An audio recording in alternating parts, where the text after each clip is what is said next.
Nah kita ini kepengen lebih banyak lagi orang-orang Indonesia yang bisa berada di posisi-posisi kunci di mana-mana. Tidak boleh lagi negara mengatakan bila Anda selesai kuliah dan tidak pulang Anda nasionalis. Jangan. Anda biar di sana, Anda bekerja, bawa nama Indonesia, representasikan Indonesia, nanti kami bantu apa yang bisa kami kerjakan. Sehingga Anda menjadi wakil kita di sana.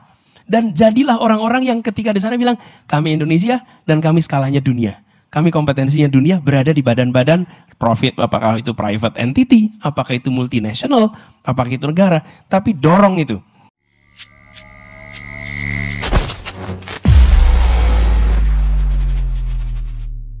Jadi pertama tentang hard power yang sebelah kiri, yang sebelah kanan adalah soft power. Hard power kita bicara tentang pertahanan adaptif. Adaptif dalam artian pertahanan yang mengikuti postur tantangan, mengikuti kondisi-kondisi tantangan yang ada di depan kita. Kemudian kita juga berbicara tentang kemajuan ekonomi berkeadilan, lingkungan ini dua-duanya. Lalu kita ingin brand of Indonesia itu betul-betul muncul. Kenapa kami tonjolkan brand of Indonesia bukan made in Indonesia? Nike juga made in Indonesia, Pak. Banyak sekali produk-produk itu made in Indonesia, tapi they are not brand of Indonesia. Nah kami ingin justru brand Indonesia muncul. Nah, apa pelajaran penting ketika bicara tentang Indonesia berada di luar?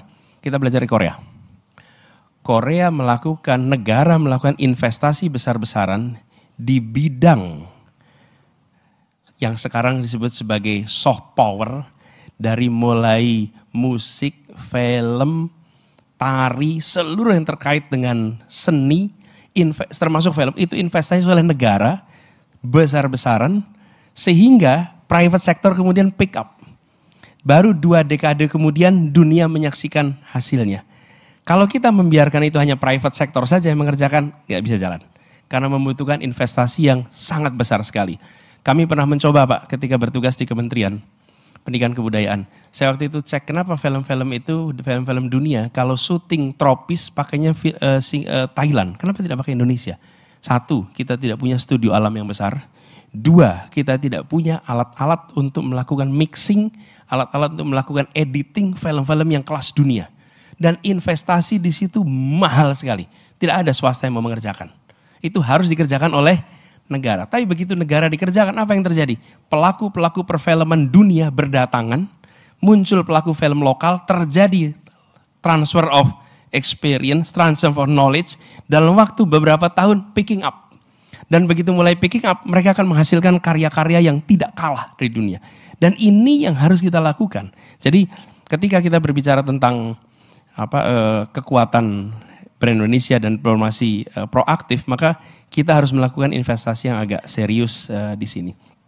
Bapak Ibu sekalian, kami juga memandang penting untuk secara serius menata hard power yang kita miliki. Jadi 1, pertahanan adaptif terhadap perubahan dan ancaman. Ini ASEAN sebagai garda terdepan di Indo-Pasifik. Menjadikan ASEAN ini forum dialog utama antar kekuatan besar di Indo-Pasifik. Harapannya bisa menciptakan stabilitas, menciptakan perdamaian di kawasan, dan tentu didukung dengan mekanisme penyelesaian masalah yang lebih asertif, yang lebih tegas. Kemudian ketika kita bicara tentang new essential force, kita harus mulai mendorong alutsista yang berorientasi pada fungsi dan teknologi, tidak hanya soal jumlah, tapi harapannya fungsinya, penempatannya, adopsi teknologinya, dukungan infrastrukturnya, itu juga mengalami transformasi. Kemudian bicara tentang kemajuan ekonomi berkeadilan, kita mendorong tentang reindustrialisasi. Ini yang ingin kita dorong sekalian. Kita mengalami ketimpangan, karena itu kita mendorong banyak tempat menjadi pusat-pusat perekonomian baru di Indonesia. Dan kalau itu kita bisa kerjakan, maka bukan hanya Jakarta dan Jawa bagian utara, tapi titik-titik utama kota kecil menjadi menengah, menengah bisa menjadi besar di berbagai wilayah di seluruh Indonesia. Ibu sekalian yang kami hormati, saya bisa go on soal ini, Pak. Ini masih bisa saya terusin lagi atau sudah? Kalau masih boleh saya terusin dulu. Jadi terkait dengan lingkungan sebagai daya tawar, kami memperhatikan bahwa akselerasi transisi energi sesuai dengan keunggulan lokal ini perlu kita dorong. Indonesia menandatangani berbagai kesepakatan global terkait dengan lingkungan hidup, tapi itu belum menjadi agenda teknokrasi yang diterjemahkan di tiap wilayah. Antar KL, kementerian, lembaga, clear target belum ada. Kami yang di daerah, kalau Bapak Ibu tanya gubernur wali kota, dapat perintah tidak untuk eksekusi dari COP26 misalnya, kita nggak dapat. Apalagi wali kota dan bupati. Sehingga kesepakatan-kesepakatan itu belum muncul menjadi kebijakan yang lengkap. Kemudian terkait dengan soft power yang tadi saya sebagian sudah sempat sampaikan, kami berharap sekali bahwa diplomasi atau keadilan diplomasi ekologis dan keadilan iklim internasional ini benar-benar menjadi salah satu agenda utama kita ke depan. Soal brand Indonesia saya sudah sampaikan. Lalu yang ketiga yang saya ingin sampaikan di sini juga adalah diplomasi yang proaktif, Pak. Kita ingin lebih aktif hadir di semua forum-forum dunia. Jangan jadi penonton. Jadi apakah itu UN General Assembly, apakah itu G20, OKI, OECD, itu kita betul-betul menjadi partisipan aktif. Dan hadir di sana, tanya begini, untungnya apa? Nggak bisa. Karena itu bukan rugi hari ini. Ini soal kita sebagai warga dunia yang ambil tanggung jawab atas masalah yang ada di dunia. Ini bukan kita dapat untung apa. Di situ sikap bertanggung jawab. Kemudian soal perlindungan WNI di seluruh dunia. Yang kita sekarang menyaksikan ada begitu banyak tenaga kerja kita yang berada di dunia yang perlu dapat perlindungan serius. Dan kita aktif di dalam bantuan krisis kemanusiaan, bantuan perdamaian, termasuk yang sedang ramai sekarang terkait dengan Palestina.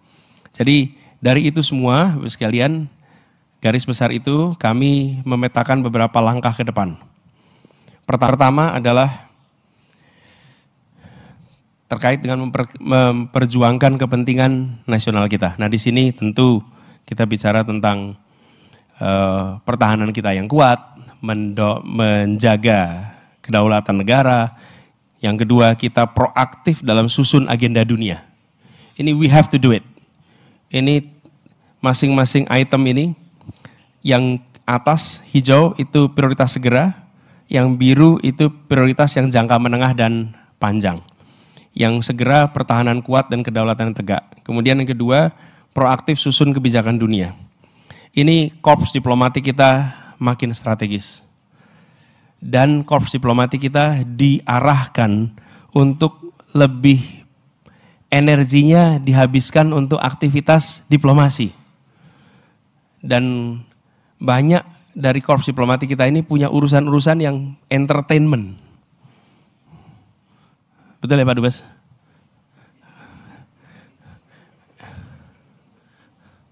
Kalau tamu datang dari Jakarta, itu dubesnya bisa sibuknya luar biasa. Seluruh stafnya sibuknya luar biasa.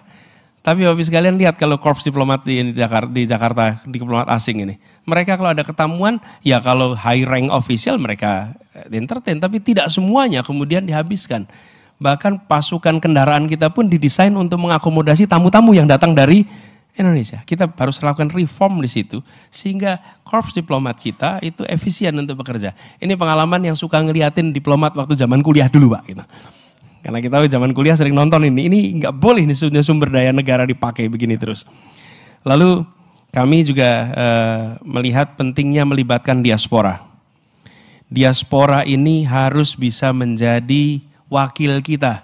Kita itu bangga ada Bu Mary di sana tuh. Kita tuh bangga ada Bu Sri Mulyani di sana tuh. Nah kita ini kepengen lebih banyak lagi orang-orang Indonesia yang bisa berada di posisi-posisi kunci di mana-mana. Tidak boleh lagi negara mengatakan bila Anda selesai kuliah dan tidak pulang Anda nasionalis. Jangan. Anda biar di sana, Anda bekerja, bawa nama Indonesia, representasikan Indonesia, nanti kami bantu apa yang bisa kami kerjakan. Sehingga Anda menjadi wakil kita di sana. Dan jadilah orang-orang yang ketika di sana bilang, kami Indonesia dan kami skalanya dunia. Kami kompetensinya dunia berada di badan-badan profit, apakah itu private entity, apakah itu multinational, apakah itu negara. Tapi dorong itu. Nah ini harus ada satu strategi khusus untuk melibatkan mereka. Lalu kita bicara tentang menduniakan Indonesia. Indonesia harus jadi referensi dunia.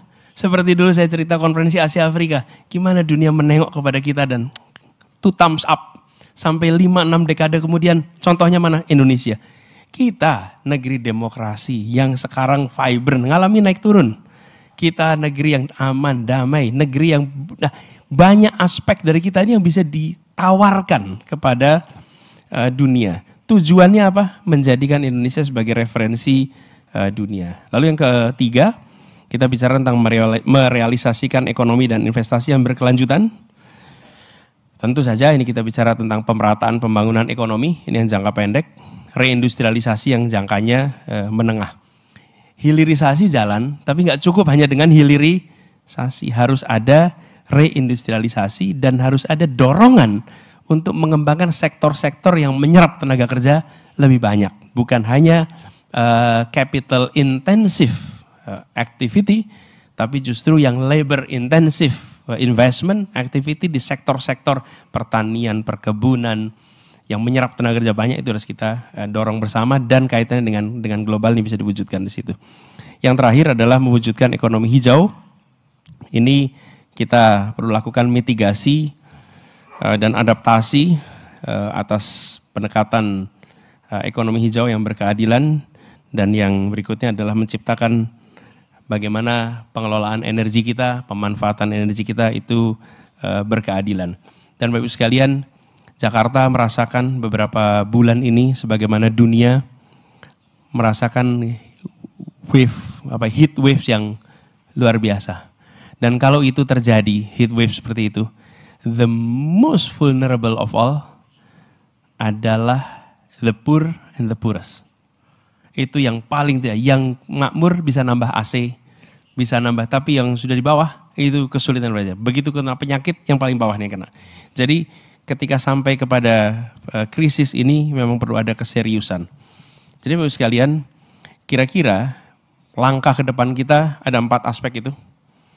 Memperjuangkan kepentingan nasional, menduniakan Indonesia, merealisasikan ekonomi dan investasi berkelanjutan, dan mewujudkan ekonomi hijau ke depan. 4 itu yang menjadi langkah kita ke depan. Terima kasih atas kesempatannya, kita bisa diskusikan lebih jauh. Assalamualaikum warahmatullahi wabarakatuh. Harapan kami akan masa depan, dari jalanan kami titipkan kepadamu sosok seorang pemimpin yang kami impikan. Dari jalanan kami mendoakan untuk Anies Baswedan